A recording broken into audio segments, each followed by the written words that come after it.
Dom here from Essential RC. Thanks for tuning in for another flight test. This is the new WOLFBUSH AW-911 Airwolf armed helicopter. Looks absolutely fantastic. Look at the detail on this.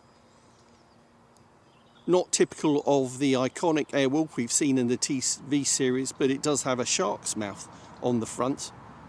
You've got rivet detail all over the helicopter.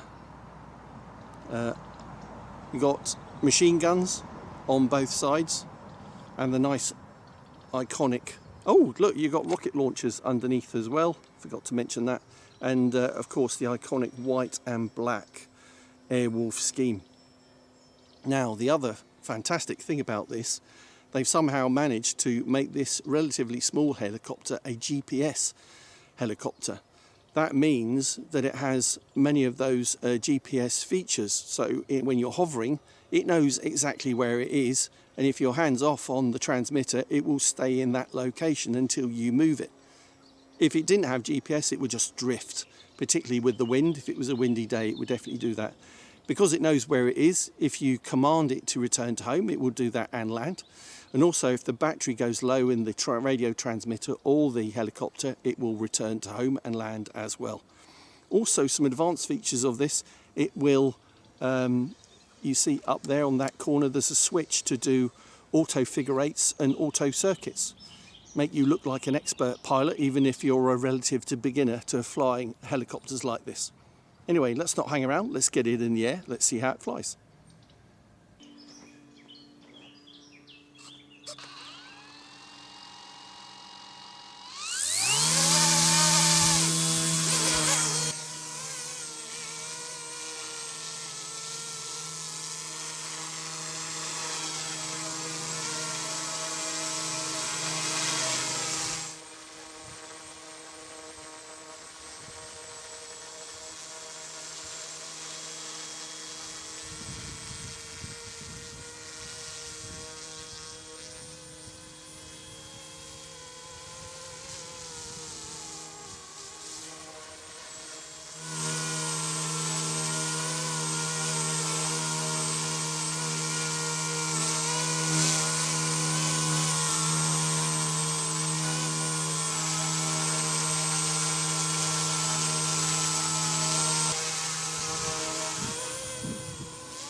So there you go, that's a quick demo outside of this GPS enabled WOLFBUSH AW-911 Airwolf armed helicopter.